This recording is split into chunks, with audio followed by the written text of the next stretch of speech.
Coming up this week on the Course of Life podcast, I have a weird and long time connection to a familiar face that finally got a win for the first time in a while in Japan at the ZOZO, plus the LIV Tour with some more egg on face and memeable moments from last week, and much more from the world of golf, including Boom Boom getting it done. We're tuned into a huge movie role announcement and an adventure from my co-host, and this week's guest is pro golfer Cailyn Henderson, who is starting her pro career this year. She's done some really cool work with the Golf Channel and puts out some really cool content around the game as well too. Love checking in with her. And it's my Illinois trip recap and food, and a champagne problem for Mike when we always end with food. All of it brought to you by our friends at Desert Fox Golf. They're the makers of the phone caddy, and it's officially the time when I start turning into a holiday Christmas shopping salesman, Mike. I've decided that it is since October. All the other retailers did it this past week, so we're doing it now. The Desert Fox phone caddy is and always will be the go-to stocking stuffer for any golfer in your life. Right now, you're at that moment where you're about to start thinking of, or you start buying Christmas gifts. This is the stocking stuffer to easily get for your golfers in your life. No matter who you know, they will love it. It fits right onto any golf cart, and it makes holding their phone safe and easy to get on the course. So check out desertfoxgolf.com, save 10% with promo code CourseLife. Again, 10% off, promo code Course of Life, and get your stocking stuffers with Desert Fox Golf today.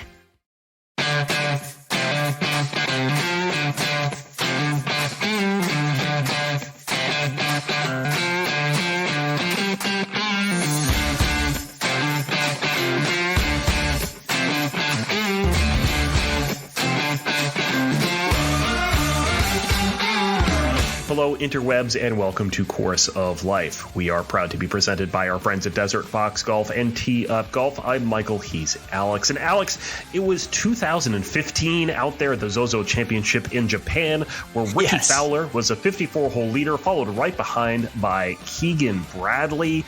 And it was just like old times, except Keagan Bradley was taking about 10 hours over every putt because of the way he putts now.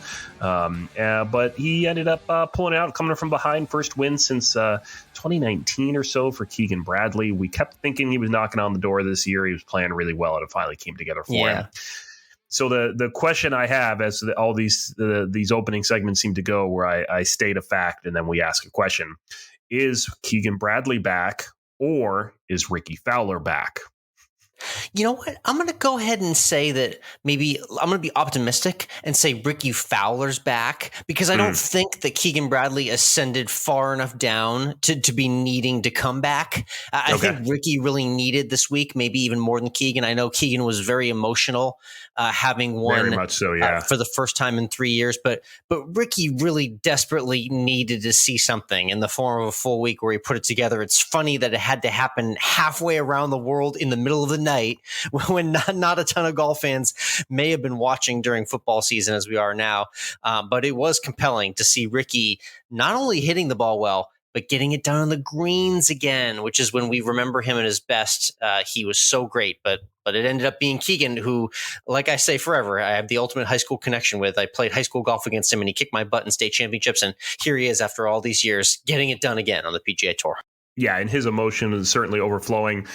His last one was actually in 2018 at the BMW Championship. Yes, okay. Back then. So obviously coming a long way to get back into the winner's circle. I think the difference between saying maybe Keagan's back to Rickie's back to me is like Keagan has been playing so well this year and was knocking on the door for most of the year for several times that he just needed to maybe finally open the door. He was always knocking, whereas Rickie is finally kind of standing there and knocking on it. I'm not as surprised. The thing with Rickie, he's one of those pinnacle guys you need in contention for golf to be great. He's a fantastic brand, and no matter what you think about where his game's gone, it's just good having him back on the leaderboards. Yeah, and I also feel that you just scared it out of me. I had it, and you scared it out of me about what I was going to say about Rickie here.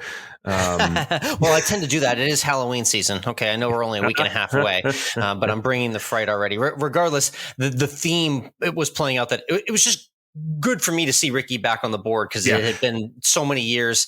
I'm a diehard Rickie guy. I was buying the Puma shirts back in the day. Obviously, his stock has fallen tremendously, but his life on and off the course has gone to tremendous places regardless. So for whatever you can critique about maybe where his focus in life or golf has gone and his game has gone, it's unanimous that you got to like seeing him back on the board. He brings just a certain style and swagger to the game that not a lot of other players can. Yeah.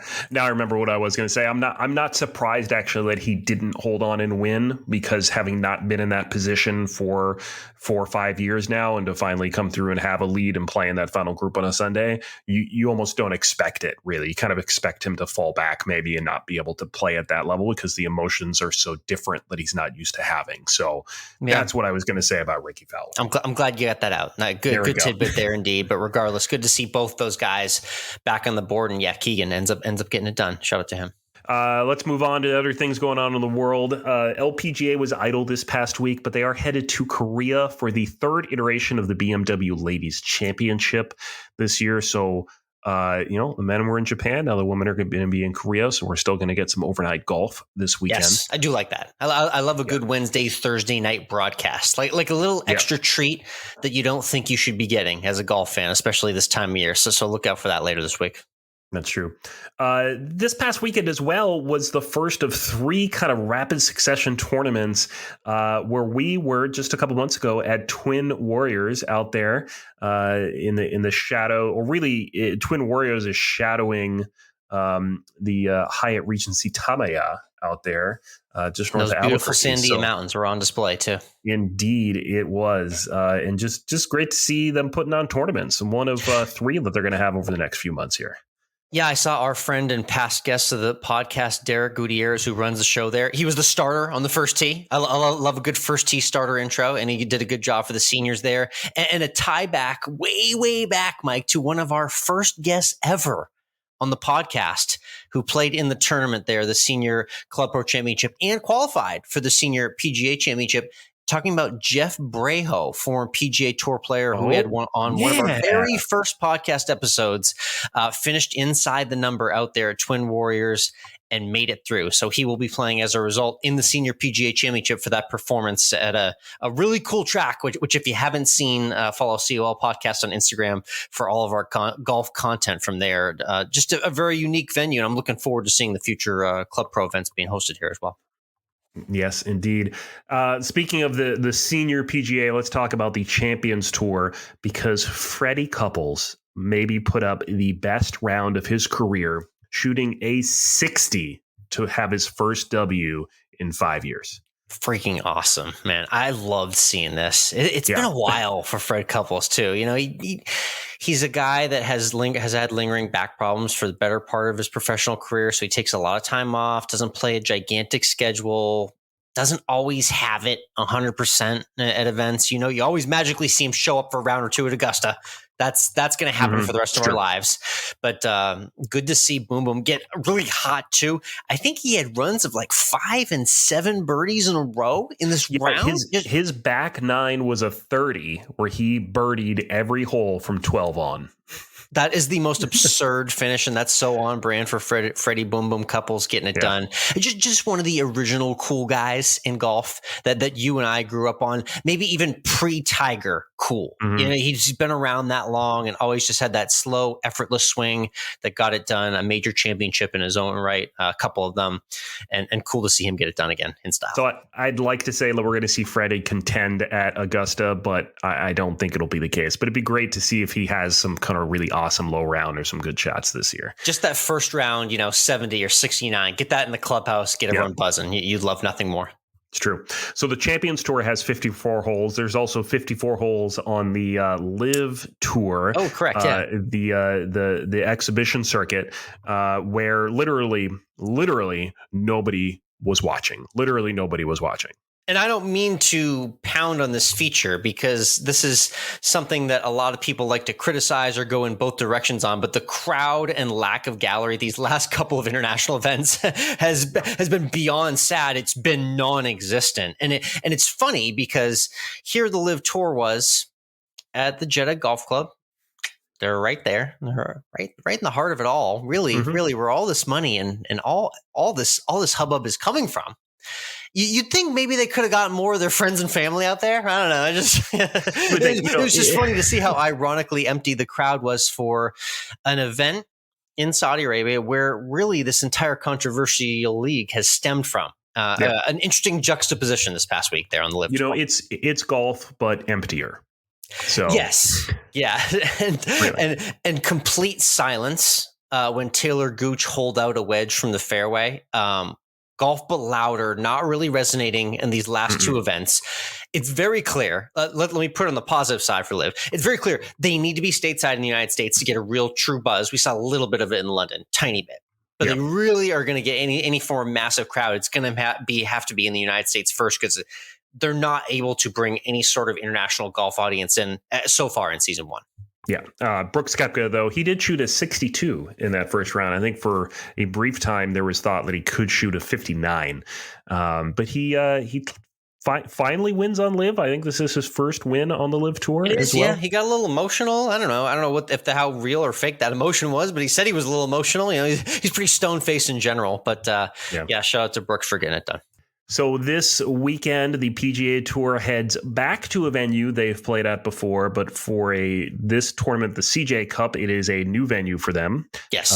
It is Congaree in Ridgeland, South Carolina, about an hour north of me from the Savannah area. Nice. And guess what? Rory McIlroy could become the number one player in the world with a win and with Scottie Scheffler doing really, really poorly.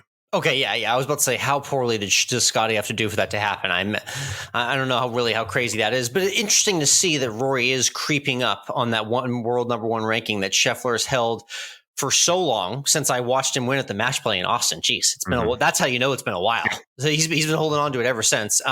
So that is an interesting storyline, and the storyline really is the loaded field that they got here for the CJ Cup specifically. This is an event they played the 2021 Palmetto Invitational that Garrick Higo won here about a year and a half ago, but now it looks like they're going to try and keep the CJ Cup here regularly. They got like 14, 15 out of the top 20 guys in the world in a pretty loaded field. It basically looks like, Mike, everyone had to either make the decision. Am I going to go play in Japan and not come back and go Vegas, Japan, South Carolina 3 weeks in a row? That's a bit much. Or am I just going to stay stateside, skip the ZOZO, and show up here? And it looks like everyone's coming to your backyard in the low country. Yeah, I do think it's a problem with the schedule, and I think we're going to see this change anyway next year when they revamp the fall. But it is a problem to have a tournament all the way over in Japan, then come all the way back to the East Coast, really for this. So you remember they had this in Korea. It originally used to be a Korea event that Justin Thomas dominated like all the time. So they moved it stateside regardless, but that's what's on tap this week. I'll start throwing one bomb out this week. You can check my runyourpool.com article out because it's out right now. But one person I can already tell you that's going to be in my pool plays, Tyrrell Hatton, 35-1 odds, and finished in the top 10 when they had the Palmetto Invitational here about a year and a half ago. So he'll be part of that full betting preview. You can check out runyourpool.com. Let's switch over to Tuned In, where we share what we're tuning into outside of the world of sports. This past week, I've got some family and friends in town, and so we went kayaking, which is always a fun time. The weather right now in October in Savannah is perfect. It's like high 70s, maybe low 80s. It's dry. Yes. Nice and cool in the mornings.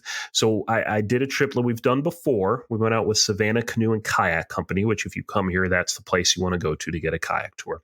We did Ebenezer Creek, which if you remember, Alex, I did in the spring, through the Tupelo Groves. Very movie-like setting there. That was, yes. I did go ahead and I put a photo and a reel up on my Instagram at MWRINC, so you can check it out.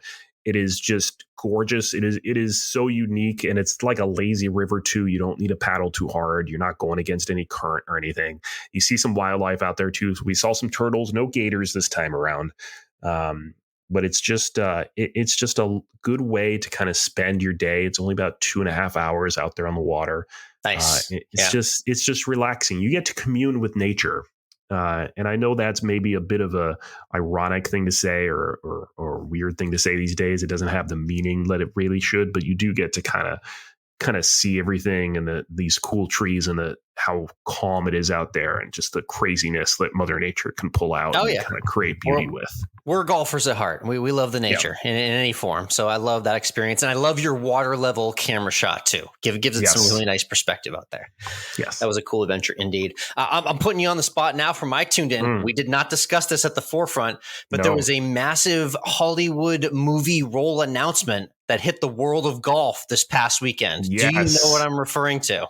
I do indeed. We're getting a John Daly biopic. Very much so. Yes. I can't imagine how crazy and off the walls this is going to be. I'm really hoping this is good and rated R stuff too.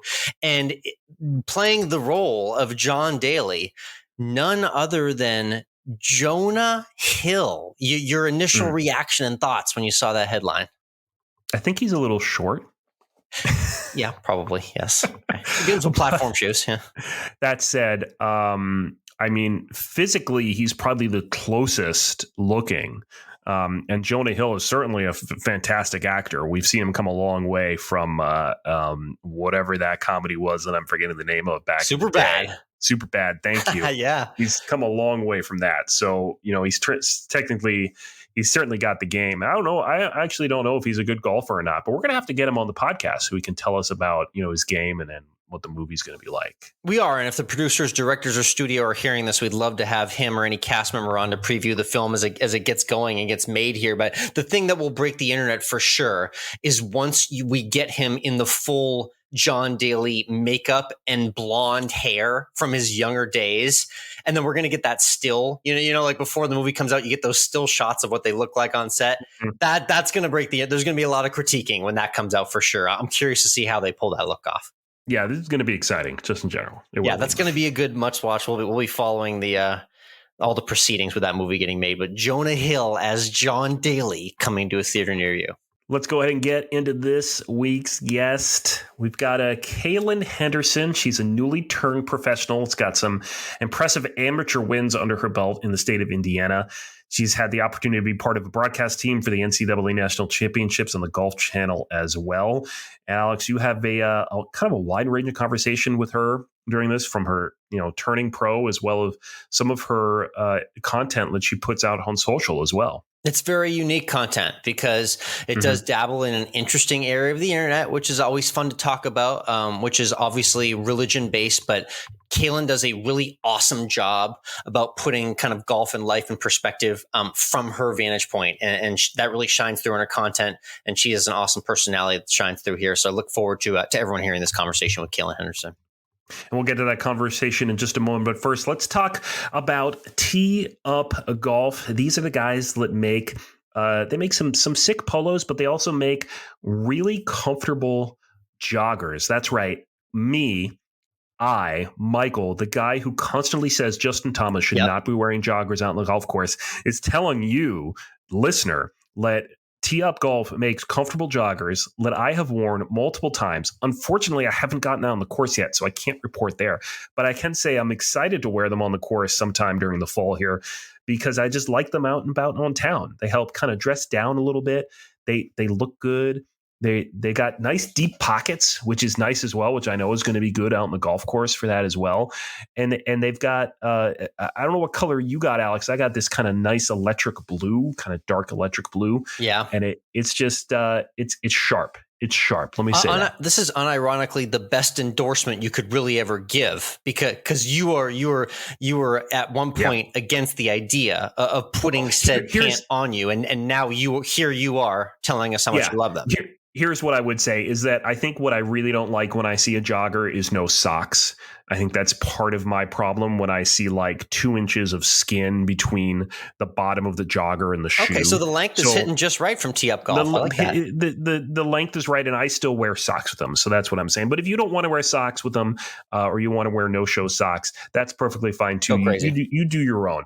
And you can save 15% off your purchase of some Tee Up Golf joggers with the code COL15.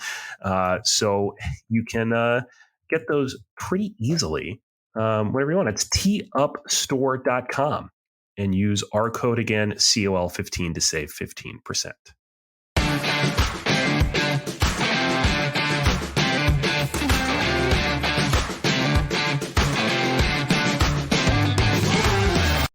Next up on the tee from Indiana, she's a recently turned pro golfer. She's done some work for the Golf Channel and created some very listen-worthy content as well, not only for golfers, but for everyone out there through social media. It's Cailyn Henderson joining the Course of Life. Cailyn, how are you tonight?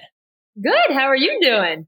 Doing very good. Really glad that we could have you on. I think you have a very unique perspective on the game, and I love what you're doing on Instagram and social right now. It's Hendo 23 on Instagram as well. What's the 23? Is that your favorite number? Is that a Michael Jordan tribute? What is that? So 23, I mean, I was born June 23rd, so it just seemed kind of fitting.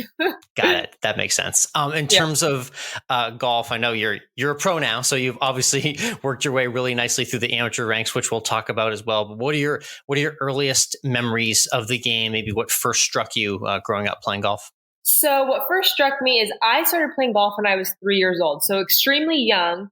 And it was actually my dad who got me into the game. So him and my brother would go out all the time, play golf. And I was kind of jealous. I'm like, what the heck? I want to do this too. And so my mom went and bought me a cute little pink golf outfit. And I just would wait on the driveway for my dad, wait for them to come home. And he finally was like, okay, I'm going to take you. And so what really was awesome is he just started me out putting, because I see so many young golfers, their parents will take them to the driving range immediately and they get so discouraged. But he took me out putting first and doing short game, and like we'd play for like a Snickers bar or something. And he just made it super fun for me. And that's kind of why I love golf. Nice. That's good. I appreciate the relatable kid goals for you there, because you're so right about that. And kids will go to a range and not be able to get the ball off the ground. And then they see their parent or their coach hitting the ball 200 yards out into the range. And that definitely does strike a little negative vibe when you're first learning the game. So I appreciated the way you kind of learned it progressively. Oh, yeah. I mean, you have to be positive in literally everything you do, especially as a kid. Like, you don't want to just start them off with all this like negativity and discouragement. So that was definitely the way to start. Very cool. Obviously, you have a lot of faith forward and worship content. We'll get to Worship Wednesdays shortly, but I want to talk about an upbringing that you and I share. We both had an upbringing that was very religion and faith-based commitment. That created a really great grounding for me just in life. Aside from all the religion, just the act of having that in my life was really important to me. Talk to me about your upbringing with religion and faith-based commitment and how that kind of formed who you are today. Yeah. So my family, they've always been pretty religious. So I grew up going to a non-denominational Christian church. And it was incredible. Absolutely loved it. My relationship with God has always been very solid. But in college, I wanted to like join, a Christian group or just something. And I felt like I was never, like my relationship with God was not deepening. I'm like, okay, what's going on? So long story short, I actually converted to being Catholic. So, I mean, Christian Catholic, it's the same thing, really. Just we believe in like one different thing, which is the Eucharist, the bread and the wine of Christ. Okay. But anyways, that really catapulted my relationship with the Lord. Like I've never been so happy, and just everything in my life just kind of came all together because my relationship with Christ was deepening. And so that really catapulted me into just doing all of these things for him. And I'm now involved in like this youth ministry. Like I volunteer for them.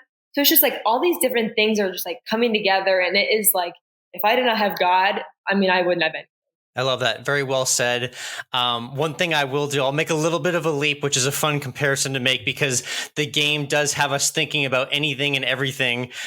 Your relationship with religion and God as it pertains to golf, it's a frustrating game. And I asked this question kind of half serious and half jokingly, but how do you think your relationship with God and religion has maybe helped your golf game in life?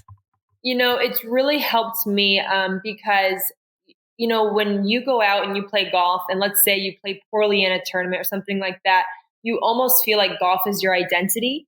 Yeah. But when God is the first, your priority in life, you're like, no, golf is not my identity. Like God is my identity. And that has been huge for me just because if you think of golf as your identity, you are going to be put down many times. Let me tell you that. And so just having God at the center of your life and being like, okay, there's more important things. This is just golf. Yeah. And I think that speaks to anyone of any religion too. It's just that idea of having a higher, better purpose and understanding. As much as we love and get obsessed with this game, it is just a game at that. And we have to allow ourselves to have that perspective. So I appreciate that thought. Exactly. Yes. Very cool. So tell me about growing up. Obviously, you played the game competitively. I did too. Everyone who played it growing up always had the dreams of being on TV and seeing themselves be a pro. Maybe when was the moment when it actually felt realistic or attainable that you could turn pro and play the game professionally? That's a good question because like when I was growing up, all I wanted to do was be on the LPGA. Like it's always been in my head. And I'm like, any goal is actually attainable. You just have to put in the work. And, if that's God's plan for you, it is. If it's not, oh, well, something else will happen. But I mean, really my whole life, I've been wanting to go to the LPGA, especially in college. In college, I'm like, okay, I can actually see this as my profession. Things have been kind of lining up in that direction. And so really my whole life, I've wanted to go pro. That's awesome. Very cool. So you've had that in the back of your brain for a long time for sure. Let's highlight a really great win that you had, which stuck out and definitely got a lot of publicity. I believe it was the Indiana State Women's Amateur victory recently. Talk us through what it's like winning a tournament of that stature. I know you've qualified for USGA championships and a lot of different tournaments, but to actually take home the trophy and win the tournament, what was that experience like for you? Yeah, this one, it felt really good just because I've been putting in so much work recently. I mean, I always have, but this tournament, I've been really trying to make like the worst part of my game the best. And normally the worst part is my short game, and I kind of struggle with that. Okay. And so before leading up to this tournament, all I was working on is short game. I literally would go to the range for 10 minutes every day. I would normally spend like 2 hours there every day. So like completely changed my routine. And at this tournament, my short game was actually paying off. I'm like, holy cow, this is what scores. And so it was just eye-opening for me. And the win just felt so good, especially because so many incredible people have won this tournament, like Julia Potter, Erica Shepherd, like all of these big names. So it did feel really good. Nice. Congrats on the victory. And obviously that was a great victory to kind of catapult you into turning pro officially, which just happened in the last couple of months. In August, you mentioned before we hopped on. Just tell me about what that moment was like for you. To me, I hear the story of people turning pro. It still feels daunting to me in my mind. The idea of turning pro, creating that schedule and setting forth on your own. What went into that decision? Yeah, so it was definitely a hard decision just because turning pro, I mean, you're like completely releasing your amateur status. Like it's just a scary moment almost. But I was talking to my swing coach. His name's Gabe Sauer. He's actually Bubba Watson's caddy. And like him and I have gotten really close over the past couple of years. And he said, Cailyn, he said, what do you want to be in your future? I said, the LPGA. And he goes, and are you going to make money from that? And I said, yes. He goes, so why not turn pro? He's like, you're just in this state of just like, he's like, just do it. I said, okay. And so when I was signing up for Q school, a lot of people think that turning pro is like this huge process. No, you literally just like click a button saying, I'm turning pro, and like you enter a tournament as a professional. Like it's actually very simple, and it's scary because it's literally the click of a button, but I'm very interesting. happy. Yeah. So the schedule, obviously you had your first attempt at Q school, but beyond that, the fall and winter, what's tournaments golf looking like for you, and what's potentially the plan for the next 3-6 months of your pro golf life? Yeah, so I'm going to start play partial status on the Epson Tour. And so I'm going to try and get in a couple of those events, as many as I can with them. And then I'm also going to play on the East Coast Women's Pro Tour. It's just like another mini professional tour. And then I'll try and get on a few for the WAPT Tour. And those ones are mainly in Texas. So I'll probably be all over the place this year. Yeah, very busy schedule indeed. And it's exciting to kind of see what path you're going to pave for yourself the next few months here.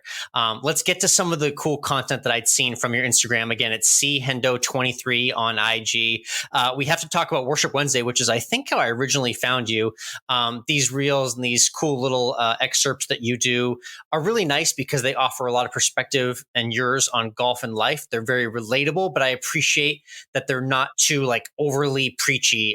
How did Worship Wednesday come to be, and what do you enjoy most about creating that content? Yeah, so basically, I started doing Worship Wednesday because I was doing this Bible study like every single week. I'm like, okay, if I am gaining so much like knowledge and just like literally happiness from this, why not share that with other people? And I like how you said it's not overly preachy, because I try and stay away from that because it turns people off. It really does. Yeah. And I try and post things that are just very relatable for people, just so it's like everyone can be included in it. And I was just getting so much like happiness from doing these Bible studies. And the whole point of it is I just wanted to share it with people. That's really all it is. It's awesome. I appreciate it. Definitely keep it up, because you talk about a lot of important aspects, not only of the mental aspect of the game of golf, but how it pertains to everything going on in your life as well too. One other neat piece of work I saw you did recently was the work you did for Golf Channel covering the NCAAs, which is an event that I feel like, fortunately, due to TV coverage, has gotten a lot more shine and limelight in recent years. What was your experience like being on the grounds for what's a quite intense event? Oh, it was truly incredible. I had absolutely no idea what to expect going into it. But when I got there, just like the atmosphere that I was in, it was incredible. And my favorite part about the whole thing was just interviewing the players. Because like, for instance, I interviewed like Paul Hammer, like all of these guys, Cameron Sisk, just all of these guys who are playing on the tour right now, they're on like Canada PGA and whatever. So the whole process was incredible. I loved interviewing the players and just getting to know them. But it was really just like the atmosphere. It was incredible. All the people there. And one of my favorite parts as well was literally just watching the guys. I mean, I learned so much like from their short game and things like that. I mean, these guys, they were phenomenal. Yeah. And for those who haven't seen the NCAAs, it culminates with very intense head-to-head match play. It's not your traditional stroke play finish. So it leads to a lot of team drama, and there's a lot of drama on the final holes of every match. I'll shout out my hometown here of Austin, Texas, because the Longhorns came through again. The last championship they had was the Jordan Spieth, Dylan Fratelli team about a little over a decade ago, and they're back in the winner's circle with another national championship team. Tell me about your time with the Longhorns that you got to spend right after they won, and that winning moment for you, T. Yeah, so it was hilarious because as a media person, you're not really, you really should not choose sides, but it was so hard not to be with the Longhorns because I met all of like their like donors and things like that. And at the very last hole, all the donors were like, come on in, Cailyn, like go inside the ropes, like let's go to the green. I'm like, all right, let's do it. And so when they sunk that final putt, oh my goodness, it was incredible. And after, they all were like lined up on the green and they were all singing like their Texas song. I'm not exactly. The Eyes of Texas, of course, the fight song. Yes, that one, the fight song. And I actually got goosebumps because I'm like, holy cow, there is such a large community here. And then after, we were taking pictures with all of them and just the community that they have, it is truly incredible. And I'm a Longhorn fan. Let's just say that. Me too. And it's national championship or bust for any Texas Longhorns team, no matter what program or sport. So for them to hold that pressure and go back and do it again, really impressive stuff. Tell me about your time. I saw you got to interview Cole Hammer, a guy that I think the golf world's going to get to hear a lot about in the coming years. He was victorious on that team, had some amateur success as well too. What struck you the most about him as just a personality and a player? Yeah. So when I was interviewing him, like the questions that I asked all the players, they were just like personal questions. They were just fun questions, really not pertaining to golf. And so Cole's personality, it's so good. Like a lot of people think golfers are like very serious and things like that. No, I think he has a very goofy personality, actually. Super down to earth. And his family, his mom and dad, they are so sweet. Yeah, he comes from a very good family, just a goofy guy. Nice. And I don't know if you know this, but he's got a really cool sponsorship. The first golfer to be sponsored by the Brady brand, Tom Brady's new like kind of luxury leisure line. It looks very impressive. Really cool partnership he forged recently. Yeah, I saw that. I'm like, wow, that sounds great to be a part of. I know, very unique. Cool. Yeah. Cailyn Henderson again here. Chendo23 on Instagram if you want to follow along and check out her content. Let's get to some quick shot questions. All the rest of the stuff we didn't get to. Your thoughts on the LIV Golf event you attended? Obviously, LIV Golf is big time in the news and has been this entire year. Which event did you go to, and kind of what was your biggest takeaway? Yeah, so I just got back from one of the events. I went to the one in Chicago because it's literally like a 3-hour drive from my house.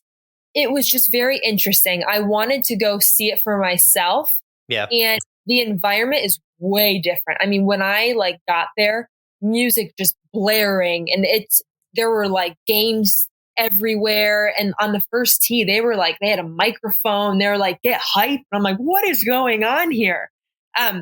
The one part that I really did like about it, though, was it's not stuffy at all.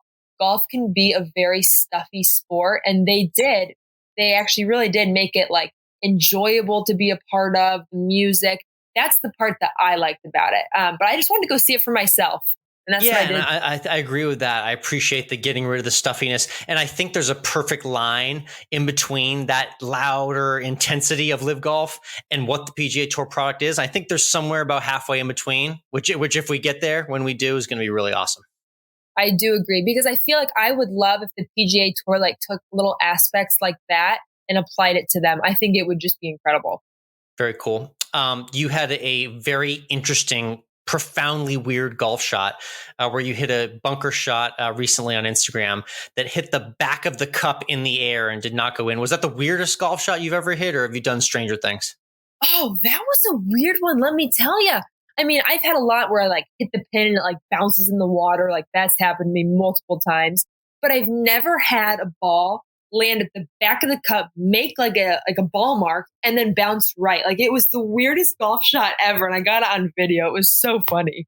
Yeah, that was a strange one. I haven't quite made that type of impact with the hole, especially around the green. So everyone go check that out for yourself. Also, running the bases challenge. I think I got to try that.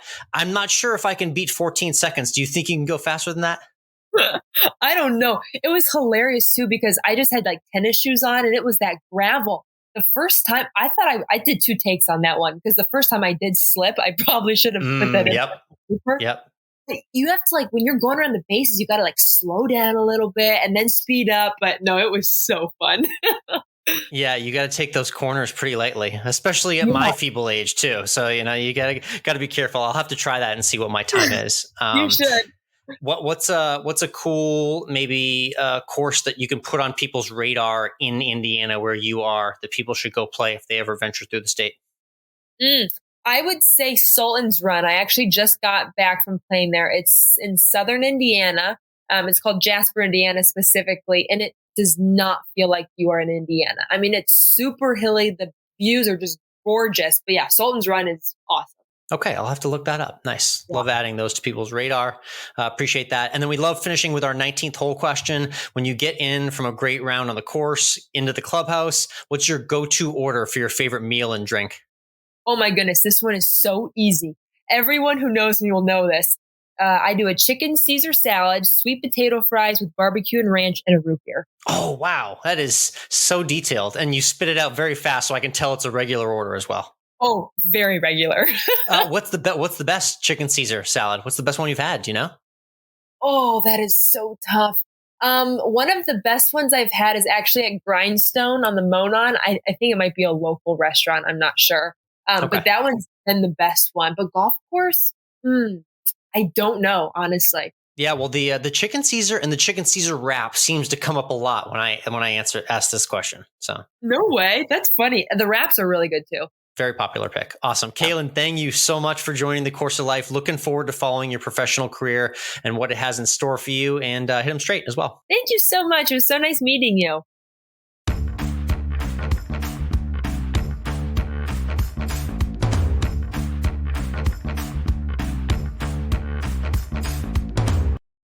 And we're back. Great chat there with Cailyn. Really interesting to hear kind of her perspective on everything and how her faith has really tied into what she does in this Worship Wednesday and this way to kind of ground herself in the game, and how everyone kind of uses their life experiences in different ways to kind of give them purpose. Absolutely. Yeah. And I appreciate how like her content's like not super like overly preachy, and it just, she has a very unique perspective, and I love the energy that she gives off on and off the course. And it was great having her as a guest, and cool to have her there for the Hook'em Horns win. Shout out to the Longhorns getting it done there with Cole Hammer on the squad.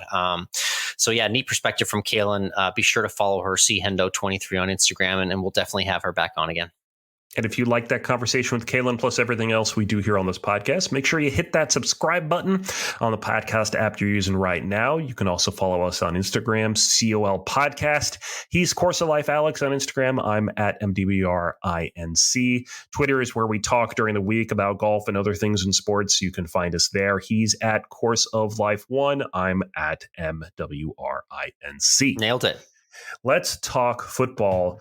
Man, we were all over the place on football this weekend. We were. But before we get into your picks, Alex, I have been to the University of Tennessee. I have seen the Tennessee River. I have not been in Neyland Stadium, but I have been around it many times. How great is that waterside venue, by the way? One of the few college football stadiums where you can pull your boat up, tailgate on your boat, and then walk into the game. Pretty cool. I mean, the University of Tennessee in Knoxville is just a gorgeous campus. It's hilly. It's really hilly. It's a little difficult to walk around the place, but it is a gorgeous town in general in that part of the state.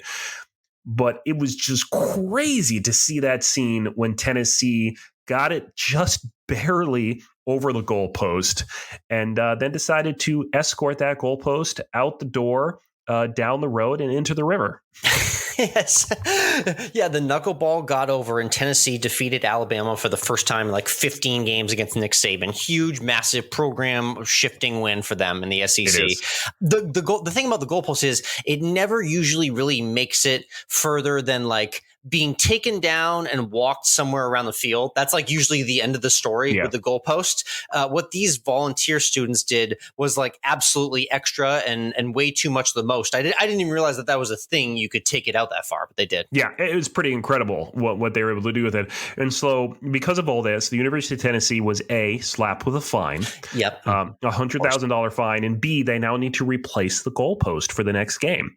So they actually started a GoFundMe page. The University of Tennessee, which has a $5 million a year salary for their head coach. Yes. And they rake in millions upon millions of dollars in their football and basketball and other athletic programs. Started a $150,000 GoFundMe page. And they're going to make it. No problem. I'm seeing the irony there in that delivery of the story, Mike. I think well played there. Yes. Maybe not entirely necessary to have the GoFundMe. But yes, don't worry. They'll get that money very fast for the replacement goalposts.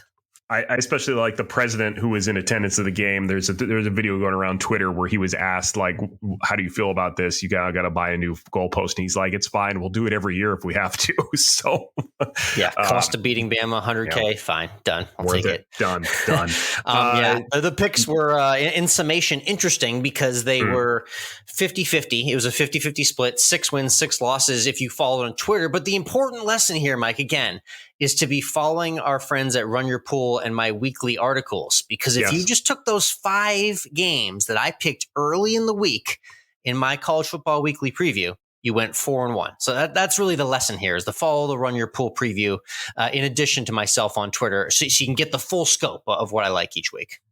Now, that really only pertains to the college side of the ball, because if we go to the professional side, your Run Your Pool picks were 0-5. Absolutely, tragically horrible and unforgivable. I owe a full-fledged apology. I am on hand and knee with my hands in a prayer formation, begging to you for forgiveness, to come back for one more week and see if I can't right the wrong that I've committed. I'm terribly ashamed. Overall, the season is still around 500, so to be salvaged for sure. But putting up a bagel on an NFL Sunday, never a good thing. There's no excuses for that one. No, that was pretty bad. But let's talk more about our specific favorite teams, because that's what we like to do here too. Alex, who is the starting quarterback of the New England Patriots? That question is being asked for the first time in a while since Mac Jones, Cam Newton, and then before that, Tom Brady, Drew Bledsoe of 2001 is the last time we were having that conversation. But it is full-blown QB controversy. The Pats cruise again to a 38-15 victory. They're now 3-3. I have an announcement, Mike. I thought we had gotten through the pandemic and testing positive, but lo and behold, I took a test. I've tested positive for Zappy fever. I have the Bailey Zappy fever. It is running through me. I am symptomatic. I'm going to have to quarantine because I got it bad, and I want my rookie Bailey Zappy starting at quarterback. What a crazy world. You want Bailey Zappy as quarterback over Mac Jones. You're done with Mac Jones. I am not done with Mac Jones. I am with Bailey Zappy starting at quarterback as long as he's playing and producing at the rate he is right now through 2.5 games. That's the statement. Not done with Mac Jones, but ready to continue moving forward with Bailey Zappy for the immediate future. Again, I've tested positive for the fever, so at this point, I just kind of have to give in to the sickness. You know what I mean? All right. We'll see what happens as the season continues. You know what else continues to happen as the season continues? This is wild. The New York Football Giants continue to come back and find ways to win football games as they beat the Ravens and are now 5-1. What? And in a game where they were outgained by more than 200 yards. Not just to any team, okay? It's one thing if the Lions or the Browns, let's take the last Patriots 2 opponents right there, outgain you by 200 yards. Those teams can still lose that game. But when the Baltimore Ravens have Lamar Jackson at the helm and they outgain you by 200 yards, they win that game 99 times out of 100. Yeah, it's kind of crazy. And the NFC East as a whole is just kind of crazy because the Eagles are still undefeated. Yeah. The Commanders, right, are also 5-1, I believe it is. Yeah, for bringing up the rear, yeah. Yeah, so and Cowboys get Dak Prescott back, so yeah. So it's interesting to see because when I look at the schedule and I see whether or not I think the Giants can win football games. I mean, they've beaten the Packers. That's a playoff team at the end. As weird as they look. So the only team we've lost to is unfortunately the Cowboys. Yeah, so, playoff team as well in their own right, and you beat the Ravens. So I mean, the resume is kind of there. It's crazy as it is. I will say the two big games, obviously looking at the schedule for the Giants and the next big test is when they play the Eagles at home at the Meadowlands. And then the season ends Giants and Eagles. That could be a huge game. Yes, that will definitely impact some sort of seeding. I can't believe I just put Giants in the same sense as seeding. Wow. Okay. This is the first time in a while that the Giants most likely will not be backing into the playoffs. Yes, that's right. Good memories indeed. Love it. Good stuff. We're not really going to talk baseball because my Yankees are playing Game 5 this evening, Monday night. We record on our Monday afternoon as usual. But I'm very surprised that the NL has gone nowhere according to plan. The top seeds in the National League are gone. Well, that is worth mentioning. The Dodgers laying a massive egg the way they did after the season they had. Very surprising. Mets did something of the similar nature as well, if you think about it. And then obviously just of what's to come, the Astros, they're back. They're back again. Yeah. Everyone hates it, but here they are again. They did it. I mean, I feel like this opens the floodgates for if the Yankees win against the Guardians and it's Yankees Astros, I feel like the World Series is going to go to whoever wins the AL. We said that a month ago. So our predictions have been on point from that perspective. Yeah. So, but I really hope it's not the Astros. Shout out to the trash cans. In the meantime, though, let's also talk briefly about Quinnipiac hockey, college hockey. I have to shout out the Bobcats. The men rolled into North Dakota this weekend, who, if you remember, we played in the national championship game. I do. They're a powerhouse, too. The game that I went to in Tampa. Yeah, and I don't like to talk about that game. We played 2 games in North Dakota this weekend. We had a huge lead in the first game, and then we blew it, and we ended up tying them. But then we were able to blow out North Dakota in game 2. We are now number 3 in the polls. That's a big weekend, especially on the road. Really, and I think we had a mutual friend of ours who went to Quinnipiac that was there for the games and got to see them as well too, which is a cool sight. But yeah, that's always big when you can go on the road against a powerhouse team like that. And not only get a split, you can do much better. You can get a loss and a tie. So very impressive for the Bobcats early. Yep. Women only had 1 game in conference game, remain undefeated, still number 7 in the polls. But go Bobcats. Go Bobcats. Let's hashtag always end with food. Yeah. Always end with food. Our food podcast ender every week talking about our food journeys, and mine took me to the north, Illinois. Got a little taste of fall. I was up there for a wedding weekend to see my and the wife's family.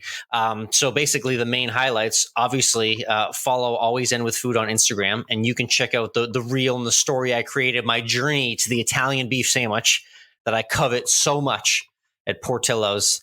Hopefully we get those going here in the Austin, Texas market pretty soon. But for now, it was just all Italian beef in Illinois. And then the other thing I got to shout out for you, Mike, is in Illinois, they fancy themselves, deep dish aside, I'm talking outside of Chicago, they fancy themselves on square cut thin crust pizza. Where do you stand on like a square cut thin crust pizza? So one of the wife's favorite pizza places from the Midwest is called Donato's. Yes. I don't know if you've been to a Donato's. Familiar with it, yeah. Yes. So they opened one here in Savannah, and we frequent it far too often. Okay. And they're known for thin crust pizza in squares and rectangles, and that's the way they cut it. And when it's a thin crust and the crust holds up, it holds up really well. And I actually am a big fan of it. Yeah, we had a great thin crust square cut, amazing sauce as well too. And then shout out the wedding food. Maybe the best past apps I've seen in a while. A+ charcuterie. Crab cakes? There were crab cakes. There were stuffed mushrooms. There were pretzels and queso. There were meatballs. There were caprese. There was everything. And I had a lovely wedding steak that had a flower on the plate. I now want every steak with a flower on my plate for the rest of my life. That's a new rule. So Interesting. But good times. Yeah. Good fall vibes in Illinois. And it was good to get a taste of the cool weather for a few days. Mm-hmm. Alex, I have an important question to ask you, though. Yes. How many days in a row is too many days in a row to having a meal out? Yes.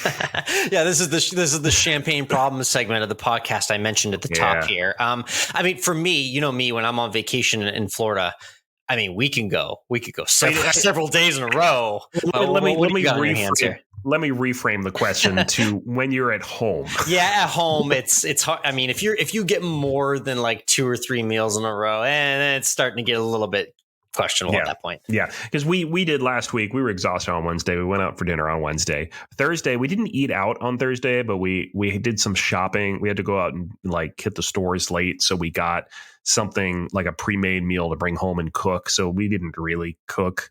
Money on food. And then we went out Friday night. We went out Saturday night. We went out for lunch on Sunday after kayaking, and then we finally cooked something like from scratch Sunday night. And after the meal, I turned to Abby and I was like, "Oh, it's so nice just to cook your own food." Yeah, it's the mix. It is a little harder to swallow when you're just at home. I think it's so much easier when you're in the vacation brain to just want to go out for like every lunch and dinner you can. But yeah, it's harder when you're at home. So obviously, though, good to get the mix in. I guess you just had yourself a little staycation. You didn't even know it.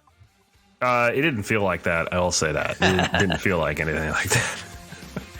Regardless, that was Always End With Food. Again, follow Always End With Food and COL Podcast on Instagram. We thank you for tuning in. If you made it this far, you need to subscribe right now. We're giving you a moment to do it. We appreciate you being here. Thanks for joining. We'll see you next week.